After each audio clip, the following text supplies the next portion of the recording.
Well, Kanye West's Twitter and Instagram accounts have been restricted after the superstar rapper posted comments that some described as anti-Semitic. Twitter told CBS News that the rapper was locked out of his account due to a violation of Twitter's policies.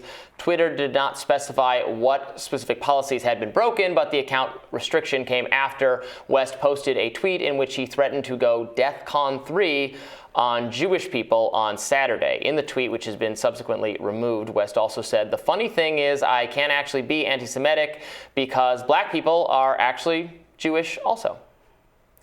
On Instagram, West shared a since-deleted post that included a screenshot of a text conversation with rapper Sean Diddy Combs, in which West suggested Combs was being controlled by Jews. West wrote, "I'm gonna use you as an example to show the Jewish people that told you to call me that no one can threaten or influence me." Yeah, so the specific tweet was, you guys have, I'm gonna go DEFCON 3 on Jewish people. You guys have toyed with me and tried to blackball anyone whoever opposes your agenda. And so Kanye West is kind of back in the news, or he's always in the news, obviously, back in political news because he did a big interview with Tucker Carlson, of all people. And then there was like the House, I don't know if we have that tweet, the House Judiciary, the GOP House Judiciary Twitter account tweeted like, Elon, Kanye, Trump, like those are our people, sort of.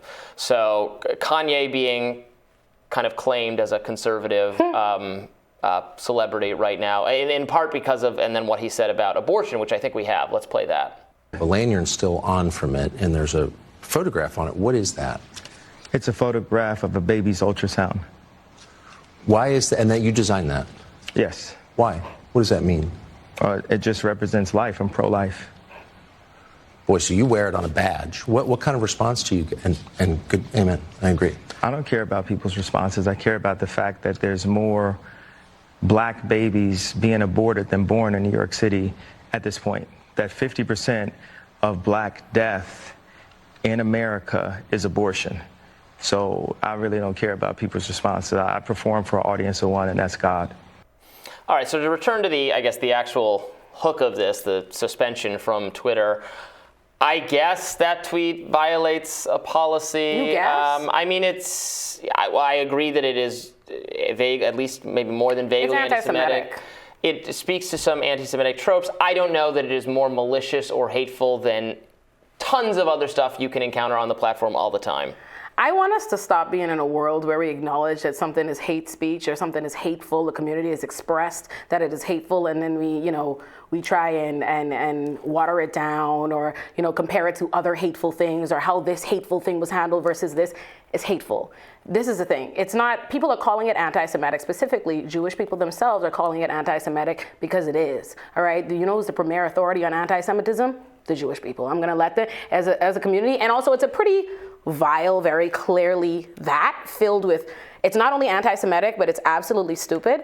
And in response to Kanye saying, he doesn't care about what people have to say about it, he cares a lot. All of this is for our attention. He wants us to be speaking about it. Kanye does this on a regular basis. Listen. Is Kanye incredibly talented? Yes, he is. Has Kanye made amazing music and albums? Yes, he has. Is Kanye mentally unwell? Yes. Is Kanye battling with mental health issues? Absolutely. Do I believe that Kanye is aware of what he's doing? Absolutely. I think Kanye has made a decision. Listen, Kanye is doing a two-step called Shook and Jive. That's what he's doing. He's getting himself into these rooms filled with white nationalists, and he's embracing a white nationalist ideology, and anti-Semitism is in keeping with that, and that is what he consistently does. And I want to say this, Kanye does a thing. It's one thing to go be in that space and say, you could believe it a lot more. It could be a lot more genuine. If he didn't jump out of that space, he will choose a time during the year when he usually, I'm sure that something's coming. Something is coming. If an album's not coming, the release of some product is coming, something is happening. He does this almost, I want to say every year, but at least every other year now, he has a moment where he decides, what are all the super right-wing talking points? How can I ingratiate myself with those people and get myself in that room and do what I can to be legitimized to them? And then the moment, things start going south in his life, or he needs the black community again, all of a sudden he remembers racism. He's backpedaled. He has a whole new position, because the minute he wants to be mad at Kim Kardashian in a week or two, he's a black man. The way they come after this is going to be a whole different song and dance. Kanye knows what he's doing. He is fully aware, and we need to stop giving him as much grace as we do. Okay, I don't know that he's being a white nationalist in particular.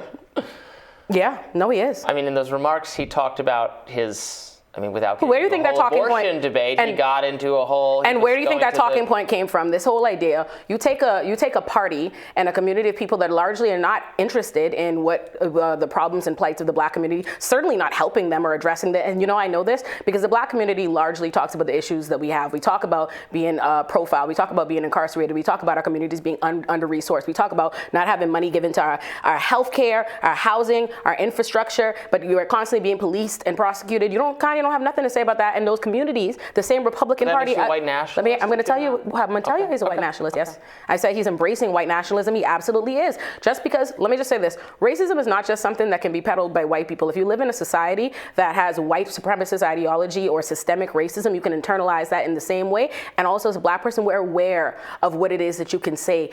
There's a thing called Rules of Racial Standing, right? And it's a book called Faces at the Bottom of the Well by Derek Bell.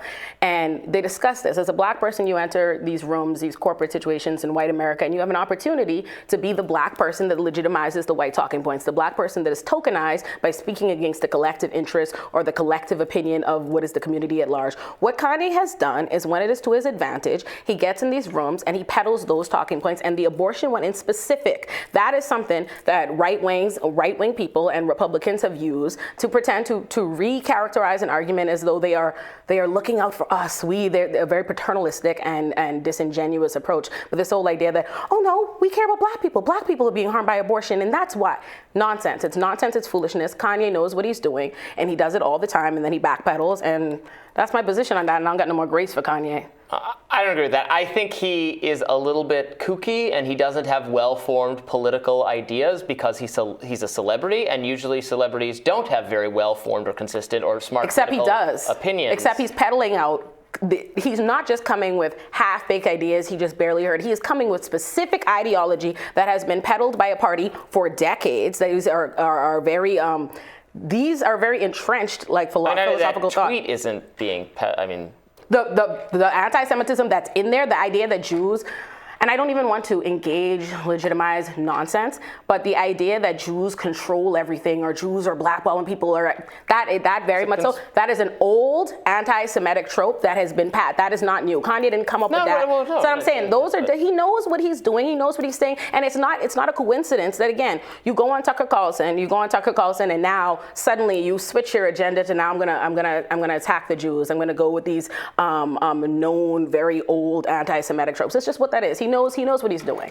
I think it's frustrating when conservatives seize on any celebrity who shows them even the slightest amount of affection, when they're in other contexts they're rightly skeptical of. They're like, yeah, we don't like Hollywood. We don't want to take our cues from Hollywood. Then one person in Hollywood says something halfway conservative. It's like, oh, right. But not just that, Robbie. The GOP but specifically, when a Black person does that, they cling to them because they get to say, oh, even though the entire Black community is a majority, what the numbers are, the majority of the Black community, Black men and Black women vote Democrat in higher numbers than everybody else. The majority, we know what the collective opinion is of the community. So whenever they find one Black person that is willing, a Stacey Dash, a Ben Carson, or Herschel Walker, a Kanye, these kinds of people who are willing to ingratiate themselves with the right to the detriment of their community, they cling to that so they can say, no, I have this Black person that doesn't say that. It's a very intentional, deliberate thing. It's not just any celebrity. It's who's some Black person that is going to be willing to say and do that. I think it's any celebrity. I don't think so, but all right.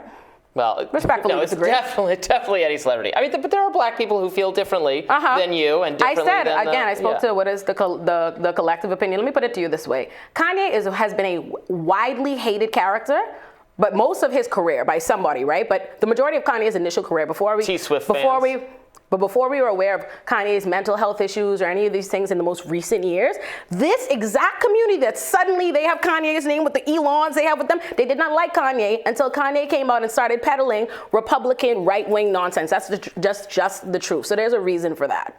Well, I don't know that his tweet was any more outrageous than half the stuff I see on Twitter on a daily basis. It's not about whether it's more or less outrageous. It's about the fact that he consistently does deliberately offensive things to not just his own community, but he's now spread out and gone into what is something that's just clearly anti-Semitic. It just can't be defended. That is an anti-Semitic tweet. It just is.